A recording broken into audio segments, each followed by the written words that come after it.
جو پاکستان، اللہ رب العزت نے پاکستان کو مئی میں جو فتح دی ہے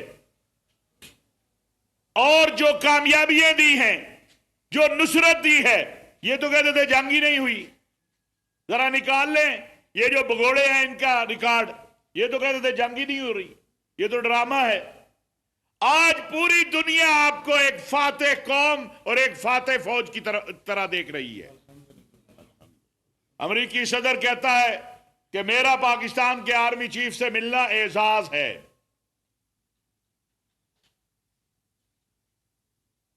پاکستان کا سعودی عرب سے دفاعی معاہدہ، یہ بہت بڑا، ہر مسلمان اس کو اعزاز سمجھتا ہے. پھر بے بنیاد پراپیگنڈا کہ اسرائیل کو تسلیم کر رہے ہیں، اسرائیل کی حمایت کے لیے فوج بھیج رہے ہیں. کون تسلیم کر رہا ہے؟ روزانہ جھوٹ بولتے ہیں، قوم کو گمراہ کرتے ہیں، اور ان کا خیال یہ ہے کہ پاکستان کے مستقبل کی پالیسیاں یہ چند لوگ جو سوشل میڈیا کے اوپر ہیں ان کے کہنے پر بنائی جائے. ایسا نہیں ہوگا. پاکستان کی پالیسیوں کا حق بنانے کا پاکستان کی عوام اور پاکستان کی پارلیمان کو ہے.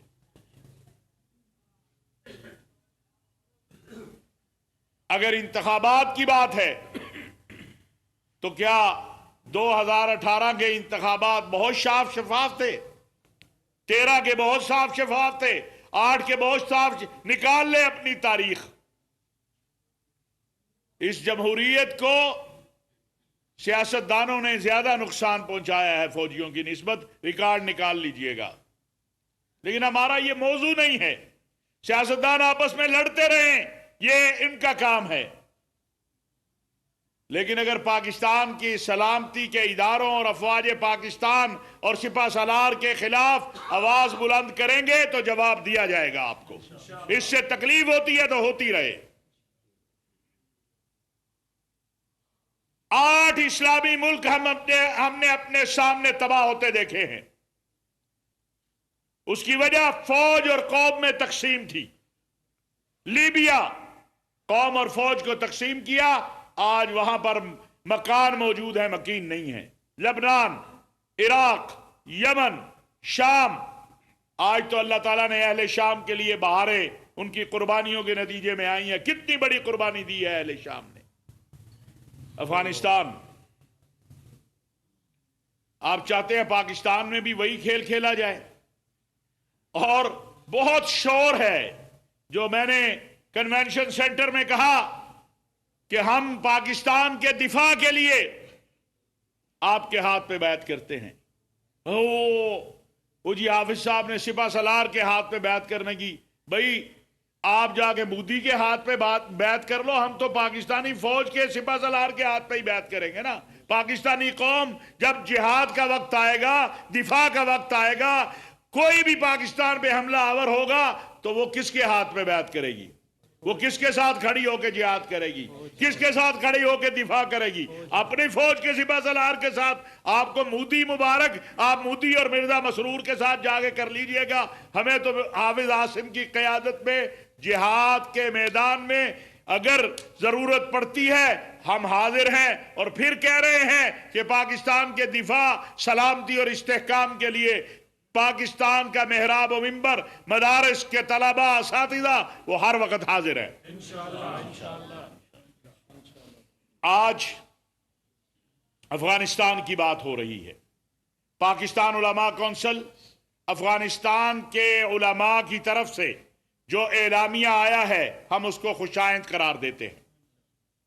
ہم سمجھتے ہیں یہ مثبت سمت پہ قدم ہے. اب افغان عبوری حکومت کی ذمہ داری ہے کہ وہ اس پہ عمل درآمد کرائے. کسی کو افغانستان سے پاکستان میں دہشت گردی کی اجازت نہیں دی جا سکتی ہے، اور نہ ہی کسی کو پاکستان سے افغانستان میں دہشت گردی کی اجازت دی جا سکتی ہے. جب ہم یہ کہتے ہیں، دیکھیں افغان علماء کے اعلامیے میں 2 باتیں کی گئی ہیں کہ ہمارے ملک کے اندر کوئی جارحیت قبول نہیں. تو ہم بھی یہی کہتے ہیں کہ اگر آپ کو افغانستان میں کوئی جارحیت قبول نہیں، ہمیں پاکستان میں کوئی دہشت گردی قبول نہیں. اس میں کوئی تضاد ہے؟ آپ کو افغانستان میں دہشت گردی قبول نہیں، جارحیت قبول نہیں، ہمیں پاکستان میں دہشت گردی اور جارحیت قبول نہیں۔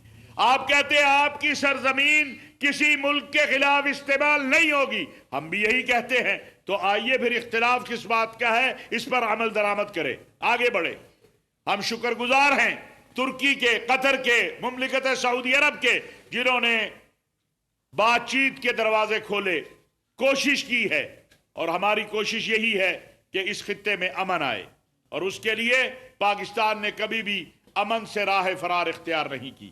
پورے ملک کے اندر نظام خلافت راشدہ کانفرنسوں، سیمینار کا انعقاد شروع کیا جا رہا ہے۔ انشاءاللہ آج سے اس کا آغاز ہوا ہے، کل فیصل آباد میں ہے، پھر گجرانوالہ میں، کراچی میں، پورے ملک کے اندر، اور ہم عوام کو بتائیں گے کہ پاکستان کا اصل نظام وہ نظام مصطفیٰ صلی اللہ علیہ وسلم ہے۔ پاکستان کی سیاسی مذہبی جماعتوں سے اپیل کرتے ہیں کہ وہ آپس میں مل بیٹھے۔ پاکستان کو دفاعی طور پر اللہ رب العزت نے بہت مضبوط بنایا ہے، پاکستان کو معاشی طور پر اور داخلی طور پر مضبوط بنانے کے لیے اپنا کردار ادا کریں، آپس میں بات چیت کا رستہ کھولیں، آپس میں گفتگو کریں، اور گالی گلوچ کا جو گروہ ہے، یہ فطرہ ہے، گالی گلوچ جو ہے یہ نہیں چاہتا کہ اس ملک کے اندر امن آئے، کیونکہ اگر یہاں امن ہوا، سیاسی جماعتوں نے، مذہبی جماعتوں نے آپس میں بات چیت شروع کی، تو ان کے جو ڈالر آ رہے ہیں اس فتنہ پھیلانے سے اور جھوٹ بولنے سے، وہ ان کا کیا ہوگا؟